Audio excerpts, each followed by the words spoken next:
Assalamualaikum warahmatullahi wabarakatuh. Perkenalkan, nama saya Martanti Aji Pangestu, NRP 0331184005x46. Di sini saya akan mempresentasikan mengenai hasil tugas akhir saya, yaitu pemantauan kualitas perairan danau melalui pembuatan aplikasi web menggunakan Streamlit dengan menggunakan studi kasus Danau Matano dan Towuti, Sulawesi Selatan. Pada penelitian ini, saya dibimbing oleh Bapak Lalu Muhammad Jailani, STMSC PhD. Kemudian untuk topik bahasan yang saya akan bahas di presentasi kali ini, yaitu yang pertama ada pendahuluan, metodologi, hasil dan pembahasan, dan yang terakhir ada kesimpulan dan saran.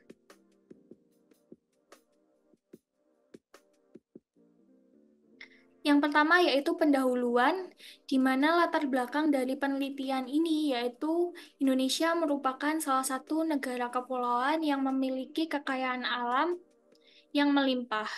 Salah satu kekayaan alam yang dimiliki Indonesia adalah danau, di mana pada rencana pembangunan jangka menengah nasional tahun 2020 hingga tahun 2024, ketahanan air termasuk eksistensi danau adalah salah satu prioritas. Danau tidak lagi difungsikan sebagai penjaga keseimbangan ekologi, akan tetapi juga difungsikan sebagai penyokong ekonomi. Dalam pengelolaan danau tersebut terdapat 15 danau prioritas, salah satunya adalah Danau Matano. Sejarahnya Danau Matano pada Surat Keputusan Menteri Pertanian Nomor 45 KPTS UM 1 1978 ditunjuk sebagai kawasan hutan lindung. Kemudian di-upgrade pada tahun 1979 ditunjuk sebagai kawasan Taman Wisata Alam, di mana Danau Matano ini merupakan salah satu danau terdalam di Indonesia dan masuk ke dalam 10 danau terdalam di Asia Tenggara dengan kedalaman 590 meter. Di dekat Danau Matano terdapat Danau Towuti yang merupakan salah satu danau purba tertua, bahkan disebut lebih tua dari Danau Toba. Masyarakat sekitar umumnya menggunakan Danau Towuti ini sebagai sumber air, PLTA, dan tempat pencari ikan. Danau Matano dan Towuti ini memiliki air yang sangat bersih dan tenang. Akan tetapi seiring perkembangannya waktu, terdapat kerusakan di kedua daerah danau tersebut. Kerusakan tersebut terjadi di daerah tangkapan air, kerusakan sepadan danau, kerusakan perairan danau. Kerusakan tersebut terjadi akibat banyaknya kontributor sampah yang ada. Dan kontributor sampah tersebut terdapat di dermaga, kemudian terdapat juga pada sampah rumah tangga dan sampah pasar. Sehingga diperlukan adanya penelitian mengenai parameter kualitas perairan danau, dan salah satu parameter kualitas perairan danau tersebut adalah klorofil A. Pada penelitian sebelumnya telah dilakukan pengamatan klorofil A di kedua danau menggunakan lensa 8. Akan tetapi belum ada yang melakukan pembuatan aplikasi pemantauan klorofil A melalui citra satelit berbasis web dengan menggunakan Streamlit. Rumusan masalah yang ada pada penelitian ini yang pertama yaitu bagaimana kualitas perairan danau menggunakan parameter klorofil A secara temporal, dan yang kedua adalah bagaimana memberikan informasi kualitas air Danau Matano dan Towuti dengan menggunakan parameter klorofil A agar masyarakat dengan mudah dapat mengakses secara online. Batasan masalah yang diambil pada penelitian ini yang pertama yaitu lokasi studi di Danau Matano dan Towuti yang berada di Kabupaten Luwu Timur, Provinsi Sulawesi Selatan. Citra satelit yang digunakan yaitu menggunakan Landsat 8, Surface Reflectantile 1, Collection 1. Dan informasi yang disajikan juga memberikan informasi perubahan kualitas perairan pada danau dengan menggunakan parameter klorofil A. Framework yang digunakan yaitu framework Streamlit, yang mana Streamlit merupakan salah satu framework Python. Tujuan dari penelitian ini yang pertama adalah mengetahui besar nilai klorofil A secara spasial dan temporal dari pengolahan data citra satelit Landsat 8 menggunakan metode pendekatan penginderaan jauh pada algoritma Jailani tahun 2015. Kemudian yang kedua adalah pembuatan aplikasi pemantauan klorofil A pada kedua danau tersebut berbasis web dengan menggunakan Streamlit. Manfaat yang dapat diambil pada penelitian ini yang pertama yaitu memberikan solusi kepada masyarakat yang membutuhkan data kualitas Danau Matano dan Tawuti melalui klorofil A secara mudah dan masyarakat tidak perlu lagi kesusahan dalam mengolah data tersebut. Yang kedua adalah informasi yang disajikan cepat dikarenakan data berubah dengan membaca ketersediaan data yang ada pada Google Earth Engine. Kemudian bagi pemerintah sendiri, yaitu mempermudah monitoring kualitas danau dengan model pendekatan penginderaan jauh. Kedua adalah metodologi, di mana pada penelitian ini menggunakan lokasi studi di Matano dan Tawuti dengan koordinat geografis sebagai berikut. Dan alat yang digunakan pada penelitian ini dibagi menjadi dua, yaitu hardware dan software, di mana hardware menggunakan laptop dan mouse. Software yang digunakan yaitu Streamlit, Anaconda, Visual Studio Code, Google Earth Engine, dan GitHub. Bahan yang digunakan pada penelitian ini yaitu Landsat 8 dan batas administrasi Danau Matano dan Tawuti. Kemudian untuk tahapan pelaksanaan yang digunakan dibagi menjadi tiga, yaitu ada tahapan persiapan, tahapan pelaksanaan, dan tahapan akhir. Di mana pada tahapan persiapan ini dilakukan identifikasi masalah, yaitu mencari sebuah masalah yang ada dan cara pembuatan aplikasi web.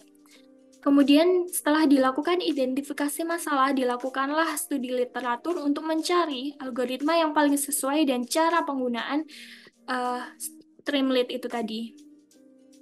Kemudian setelah dilakukan tahapan persiapan, dilakukan tahapan pelaksanaan, yaitu mengumpulkan data citra satelit Landsat 8, Surface Reflectantri 1 tahun 2013 hingga tahun 2020, yang kemudian diolah datanya dengan mengkoreksi radiometrik dan ekstraksi algoritma, yang kemudian juga dilakukan pembuatan web pada link berikut. Setelah dilakukan tahapan persiapan dan tahapan pelaksanaan, dilakukanlah tahapan akhir yang yaitu menghasilkan aplikasi web klorofil A yang kemudian dapat diakses oleh publik. Setelah aplikasi web tersebut jadi, dilakukanlah penyusunan laporan yang dilakukan secara bertahap. Kemudian pada tahapan pelaksanaan sendiri, terdapat pengolahan data, yang mana penyusunan skrip ini dilakukan di Google Earth Engine, yang mana Google Earth Engine menggunakan bahasa JavaScript. Yang kemudian pada data citra satelit Landsat 8 ini dilakukan kalibrasi radiometrik hingga menghasilkan nilai remote sensing, yang kemudian dilakukan ekstraksi algoritma klorofil A Jailani tahun 2015 pada penelitian sebelumnya yang dapat dilihat pada sebagai berikut. Kemudian setelah dilakukan ekstraksi, dilakukan masking area untuk membedakan antara daratan dengan perairan dengan menggunakan masking NDVI. Kemudian dihasilkan nilai konsentrasi klorofil A sebagai parameter kualitas perairan danau.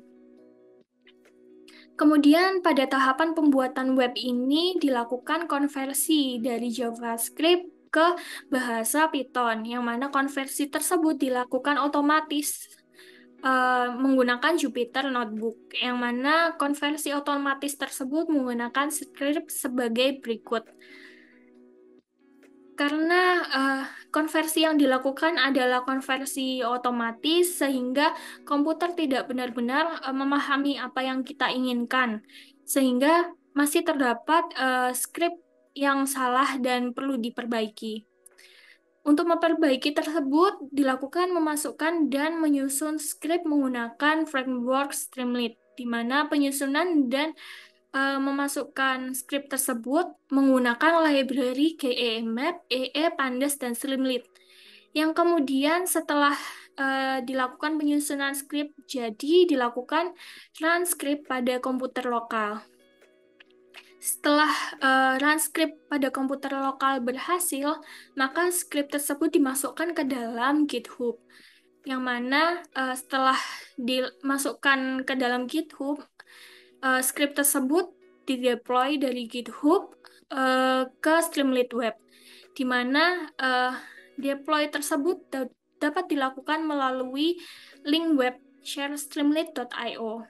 Kemudian setelah aplikasi web tersebut jadi, dilakukan uji coba dengan meminta bantuan kepada user lain untuk melihat apakah tampilan dan fungsi menunjukkan error. Jika iya, maka dilakukan perbaikan ulang. Jika tampilan dan fungsi tidak menunjukkan error, maka akan terbentuk aplikasi web peta estimasi nilai klorofil A, Danau Matano, dan Danau Tauti. Kemudian hasil dan pembahasan. Di sini dibagi menjadi dua. Yang pertama yaitu hasil perancangan aplikasi web, di mana hasil perancangan aplikasi web tersebut dapat diakses melalui link berikut. Yang kemudian ketika kita mengklik link berikut, kita akan disuguhkan dengan tampilan utama yaitu home, di mana home berisi mengenai latar belakang dari terbentuknya aplikasi tersebut. Web tersebut menampilkan menu utama yang berbeda, yaitu home dan klorofil A. Untuk klorofil A sendiri berisi mengenai hasil dari pengolahan klorofil A tersebut, di mana untuk menampilkan hasil tersebut kita harus memilih citra tersebut terlebih dahulu melalui pilih citra, yaitu karena di sini menggunakan Landsat 8 Surface Reflectance Tier 1, maka kita memilih citra Landsat 8 Surface Reflectance Tier 1 tersebut. Kemudian akan muncul hasil peta estimasi klorofil A dari tahun 2013 hingga tahun 2020. Kemudian juga ada time lapse dari klorofil A dan juga tabel dari nilai klorofil A.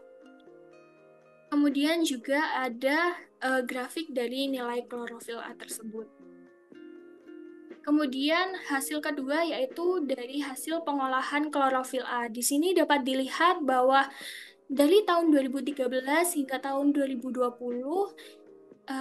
nilai klorofil A yang tertinggi itu berada di daerah pinggir danau, yaitu ditunjukkan melalui warna hijau. Kemudian untuk nilai terendahnya itu berada di bagian tengah danau, yaitu terdapat di bagian daerah yang paling dalam. Kemudian untuk hasil pengolahan klorofil A sendiri menghasilkan rentang antara 0 sampai 0,6 mikrogram per liter, di mana berdasarkan nilai rentang tersebut, kedua danau tersebut termasuk ke dalam kadar rendah dengan tipe perairan alami atau oligotrofik berdasarkan Peraturan Menteri Negara Lingkungan Hidup Nomor 28 Tahun 2009 tentang daya tampung beban pencemaran air danau dan atau waduk, di mana nilai tertinggi klorofil A sebesar 0,55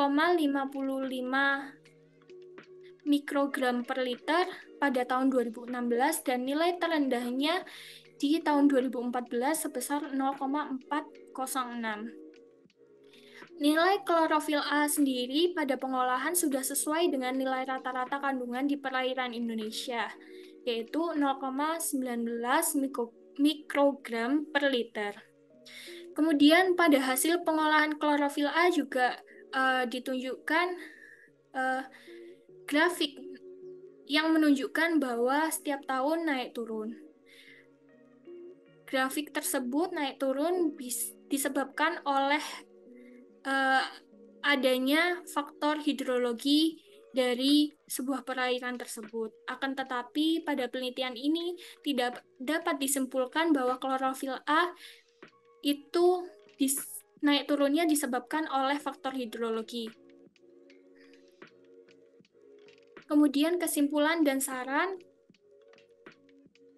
Kesimpulan yang dapat diambil pada penelitian ini yang pertama yaitu hasil nilai estimasi klorofil A berkisar antara 0 sampai 0,6 mikrogram per liter, yang mana rentang nilai estimasi konsentrasi klorofil A tersebut menjadikannya masuk ke dalam status perairan oligotrofik dengan kualitas air pada tingkat kesuburan rendah.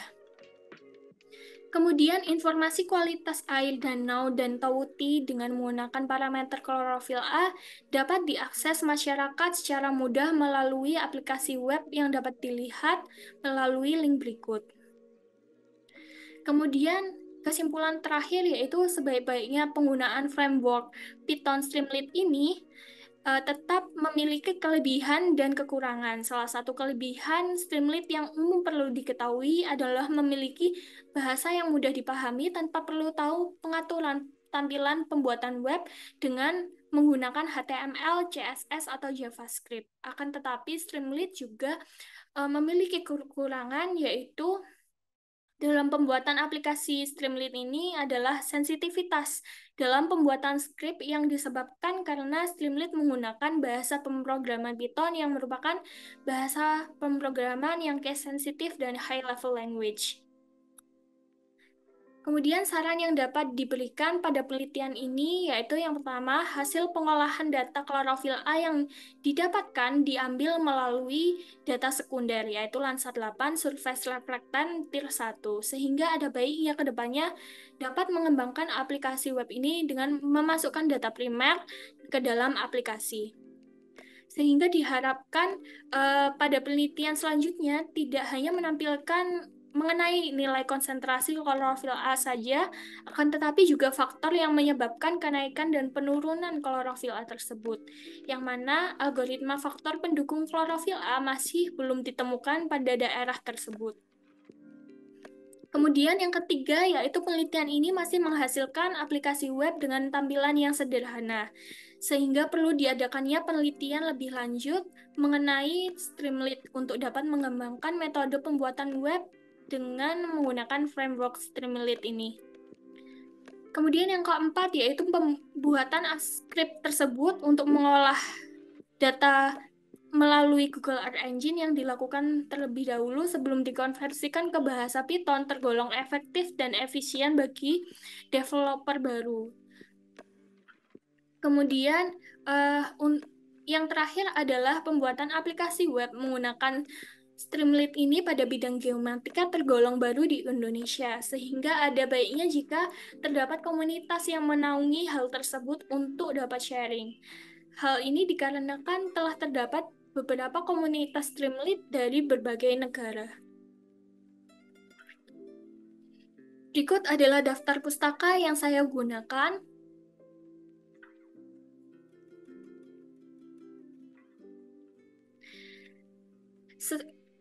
Sekian dari saya, terima kasih menutup presentasi ini untuk menjadi negara maju, salah satunya melalui penelitian. Kegagalan sebuah penelitian adalah evaluasi pada penelitian selanjutnya. Kemudian, keberhasilan sebuah penelitian didapatkan dari kegagalan penelitian sebelumnya. Terima kasih, sekian presentasi hasil penelitian yang dapat saya sampaikan. Wassalamualaikum warahmatullahi wabarakatuh.